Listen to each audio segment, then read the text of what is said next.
Hey, it's Mike from Prep Pros here, and we're going to talk about one of my favorite tricks on the SAT, which can help you improve your writing and language score by 20 to 30 points depending on the test.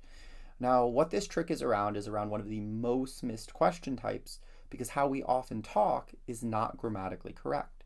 So many students miss this type of question and they don't even consider that they could be getting it wrong because what they feel sounds right is actually the wrong answer.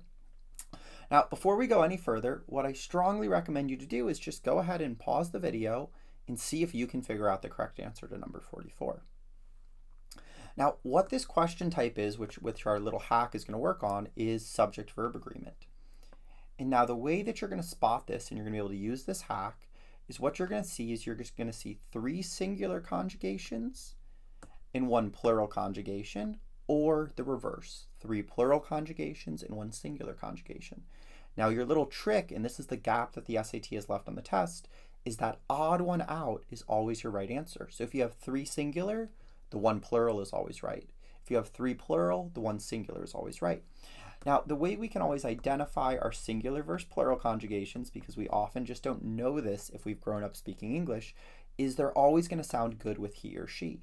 We could say he or she makes, he or she is making, he or she has made, but your plural conjugations are only going to sound good to your ear when you use they. You could only say they make. If we say they is making, they has made, they makes, that all sounds really off-putting to our ear. Now this trick tells me right away that B is my correct answer. That's my odd one out. I have 3 singular, the 1 plural is always correct.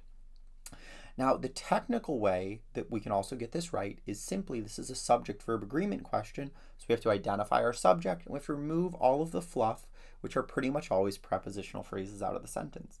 So a love and a commitment, those would be our subjects. We would say a love and a commitment make. But what the SAT always does, and we'll take a look at a few more examples, is they put these prepositional phrases in which intentionally are there to kind of throw your ear off.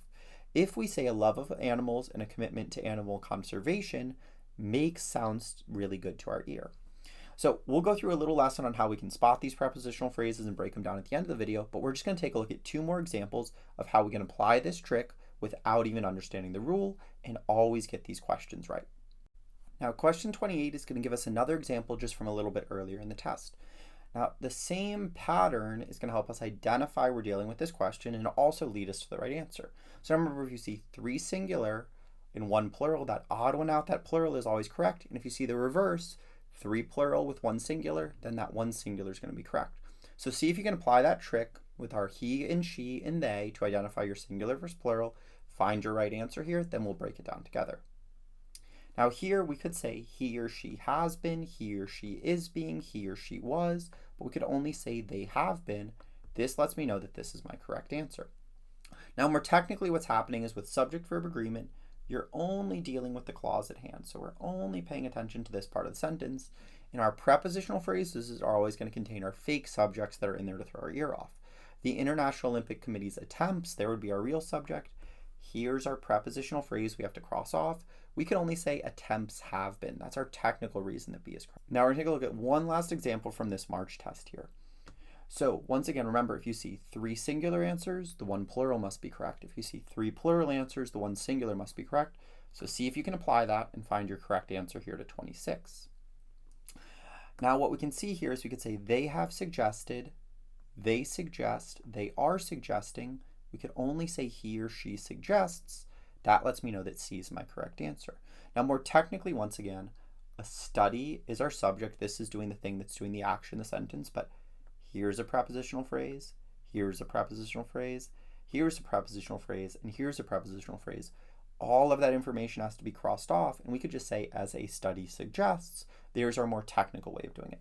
Now we're going to jump over, go through a little lesson of how you can do this the actual technical way, break these questions down a little bit more. All right, now we're going to break down kind of the technical way you can actually get subject-verb agreement right. So I'm just going to do a little bit of a faster version of the lesson that I teach from my course, where we cover all the grammar rules on the SAT and also talk about a lot of these tests, tricks, tips, and strategies, as well as how we can spot the different question types. Because as helpful as it is to know some of our tricks, if we don't know when we're supposed to apply them and know all our grammar rules, we're going to be trying to apply 30, 40 grammar rules all over the test. But writing and language on the SAT is really easy to improve on once you understand the concepts and you can identify the question types here. Now, subject-verb agreement at its most basic level is kind of like a throwback to kindergarten, where you're starting to learn whether you say like cats loves or cats love. But with these really basic versions where the subject is right next to the verb, our ear pretty much always tells us the right answer. We just know it's cats love, my dog barks.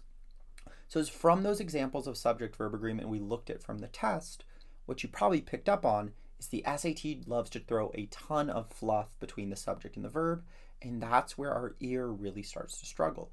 So our number one job with these is to simplify the sentence back into something like this, where the subject is right next to the verb, because once we do that, we can find our right answer.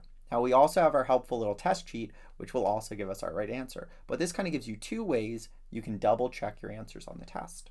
Now the first thing we'll see is unnecessary information. This is going to be where you see two commas, two parentheses, two dashes surrounding something. If you're ever dealing with subject-verb agreement, and we'll talk about spotting that a little bit later on, just on top of our other pattern, you always can get rid of it. So here we could simply cross out all of our extra information, and we would just say tortoises are. The committee, we see a comma here and a comma here. All of this is extra information. We'd say the committee votes. Now these prepositional phrases are what the SAT does time and time again. And that's what you notice from those examples we went through. And this is where most students miss these. Because oftentimes what we hear is correct is not really correct. Many times when students read through a sentence like this, they say the entire group of students are organizing a bake sale. We talk like this all the time. But our most common prepositions we'll see on the SAT are of, by, in, to, as, on. So when you see these, what you always want to do, if we're dealing with subject-verb agreement, is cross it off. And now our ear can tell us the entire group is organizing a bake sale. The pod hunts as a team. Now the last thing that sometimes trips students up are group nouns. So these are words that sound plural but are actually singular. If you ever see a group noun like the herd, the cast, the crew, the jury, the team, it's only one herd, one cast, one crew, one jury, so it's singular. So if you're ever struggling to hear these, instead of reading it with the sheep, herd, or the jury, you could always plug in he or she, and you'd say he or she waits or he or she agrees. That is the core thing you're really doing with these, is your goal when we're approaching them the more technical way and not just using our test sheet, is we want to simplify the sentences down. So go ahead and take a shot at these through, then I'll talk through these three quickly, then we're going to talk about how you can spot this pattern.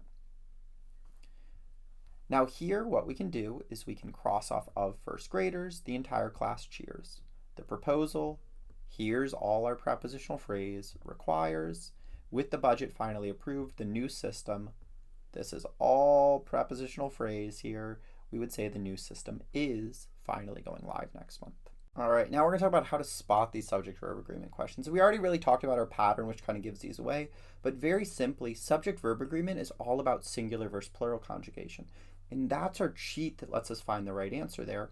So when you see these three singular versus one plural, or three plural versus one singular, that's alerting you, but the first thing I'm always looking at is if I see like is versus are, has versus have, was versus were, runs versus run, make versus makes, this alerts me that, well, this is a subject-verb agreement question, which means I can use my little cheat, but I also know I have to cross off those prepositional phrases.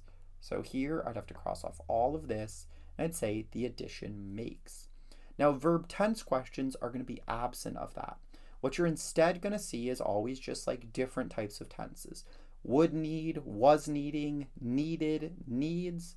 If this also was would needs, then we might have to think about our subject-verb agreement, but these tense questions, generally speaking, do not have any sort of subject-verb agreement. And with tense, you really simply want to trust your ear, because getting into all the tense rules for the SAT becomes far too complicated and overwhelming for students. But if this video helped you out, please like and subscribe.